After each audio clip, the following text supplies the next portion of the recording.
बिस्मिल्लाहिर्रहमानिर्रहीम। अस्सलाम वालेकुम नाज़रीन, आप यूट्यूब चैनल देख रहे हैं। मैं इमरान खान हूँ। बुशरा बीबी का पैगाम बाहर आया और वहाँ से पता चला कि इमरान खान साहब की हालत क्या है और उनकी आंख के हवाले से जो हुकूमत दावे कर रही है वो दावे कितने दुरुस्त हैं। सबसे पहले तो जो बुशरा बीबी की बहन है मरियम रियाज वट्टू, उनका स्टेटमेंट आप सुन लीजिए, फिर मैं आपको बताता हूँ इमरान खान की बहनें क्या कह रही हैं और इमरान खान साहब की अहलिया बुशरा बीबी ने जेल से क्या पैगाम भिजवाया है और इमरान खान साहब की हालत कैसी है, ख़ास तौर पे उनकी बिनाई जिस आंख की मुतासर हुई है वहाँ मामलात कैसे हैं। एक तो मैं पहले आपको ये क्लियर कर दूं कि जो प्रेस रिलीज जारी की गई अस्पताल की इंतज़ामिया की जानिब से, यानी पिम्स ने रात गए एक प्रेस रिलीज जारी की थी। हालांकि रात गए कौन जारी करता है, कोई पीआरओ भी नहीं होता, कोई डिपार्टमेंट भी नहीं होता, लेकिन वो पहले से ही बनाया हुआ एक पेज उन्होंने जारी कर दिया था। तो वो जो पिम्स की जानिब से एक प्रेस रिलीज जारी की गई उसमें इमरान खान साहब की आंख के हवाले से कोई तफसीलात मौजूद नहीं है, यानी उसमें नहीं बताया गया कि कितने % उनकी हालत आंख की बेहतर है और किस हद तक बेहतर है। तो ऐसी कोई रिपोर्ट हमारे सामने नहीं है जिसमें हुकूमत ये दावा कर रही हो या डॉक्टर्स ये दावा कर रहे हो कि इमरान खान साहब की आंख ठीक हो रही है या पहले से बेहतर है या बेहतरी की तरफ जा रही है।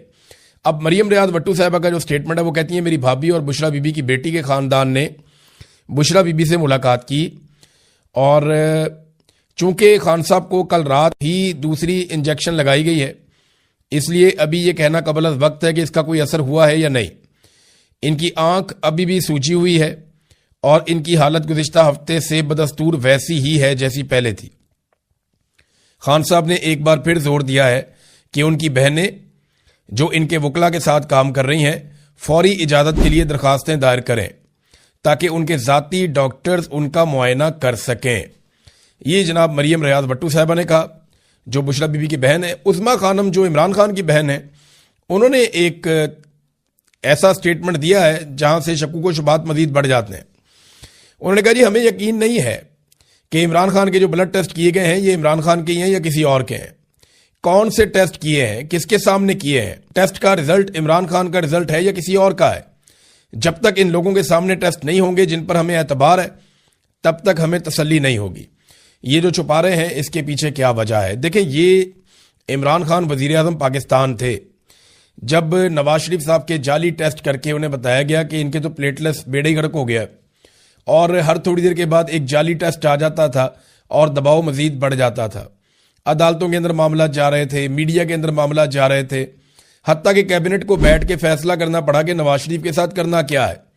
फिर अदालत को एक स्टाम्प पेपर देकर इमरान खान से इजाज़त लेकर नवाज शरीफ साहब पाकिस्तान से बाहर चले गए। फिर एस्टेब्लिशमेंट के जो बहुत करीबी शख्स हैं फैसल वाडा, बल्कि वो खुद एस्टेब्लिशमेंट के अंदर ही होते हैं, तो फैसल वाडा ने ये इंकशाफ किया कि नवाज शरीफ का जो खून था वो नवाज शरीफ का नहीं था, बल्कि कुछ लोगों ने यहां तक बताया कि वो किसी जानवर का खून था और नवाज शरीफ की जाली रिपोर्टें बनाई गई थी।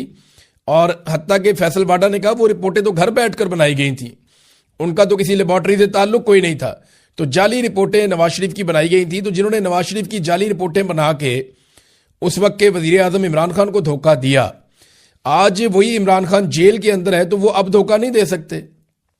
बिल्कुल दे सकते हैं।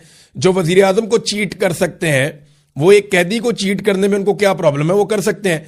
अलीमा खानम का जो स्टेटमेंट है, क्योंकि अभी इमरान खान साहब की गैर मौजूदगी में अलीमा खानम ही फैमिली के मामलात को ऑलमोस्ट लीड करती हैं और उनका बयानिया जो है या उनका जो स्टेटमेंट है वो माना जाता है मुस्तरद।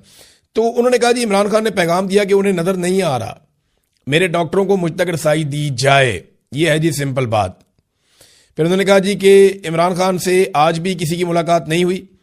अलीमा खान ने बहनों के साथ जो है वो बाद में बाहर आके गुफ्तगू की और बुशरा बीबी की मुलाकात उनकी फैमिली के साथ हुई, उनके जरिए से जो है वो खबर बाहर आई और इमरान खान साहब ने पैगाम दिया कि उन्हें नजर नहीं आ रहा, मेरे डॉक्टरों को मुझ तक रसाई दी जाए। ये बात अलीमा खानम ने बताई बुशरा बीबी के खानदान से पूछ कर।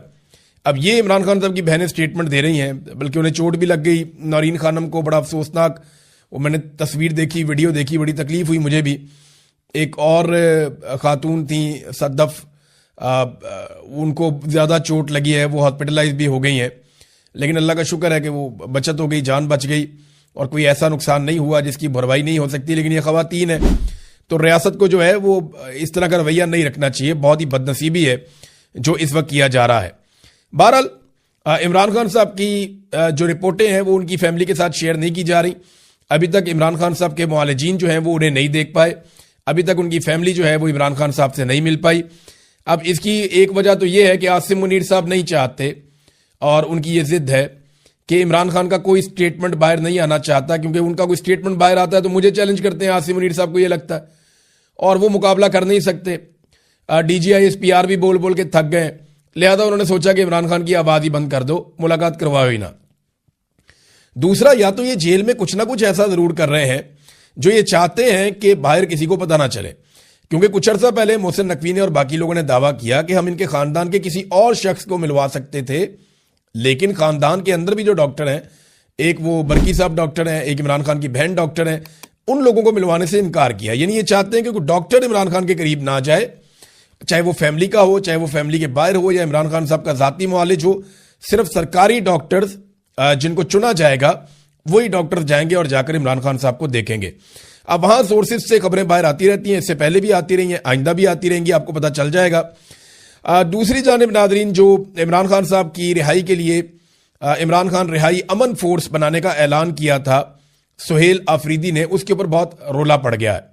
पार्टी का एक धड़ा जो है वो डट गया है कि हमें तैयारी करनी चाहिए, नौजवानों को इकट्ठा करना चाहिए, बड़े पैमाने पर एक ताकतवर फोर्स नौजवानों की तैयार करनी चाहिए और बगैर लड़े पुरअमन तरीके से एहतजाज करके और एक मुनज़्ज़म तरीके से इमरान खान साहब की रिहाई का रास्ता निकालना चाहिए। तो अब इसका नाम बदलने की बातचीत हो रही है, क्योंकि लफ्ज़ फोर्स जो है उस पर लोगों को एतराज़ आ गया कि जनाब ये फोर्स कैसे हो सकती है, तो फोर्स का लफ्ज़ इस्तेमाल ना किया जाए, तो इसका कोई और लफ्ज़ इस्तेमाल किया जाए। अब इस पर बहस हो रही है, कुछ लोग डट गए हैं, कुछ लोग जो है वो नया स्टेटमेंट दे रहे हैं। लेकिन इस पे जुनैद अकबर साहब ने एक बात की है। जुनैद अकबर साहब का कहना है, रिहाई फोर्स के नाम पर पार्टी में इख्तिलाफ राय है, हम अब भी चाहते हैं कि मुज़ाकरात हों, लेकिन जब आप हमें दीवार के साथ लगाएंगे तो हमारे पास ऑप्शन ही क्या बचता है, हमारे पास वक्त बहुत कम है।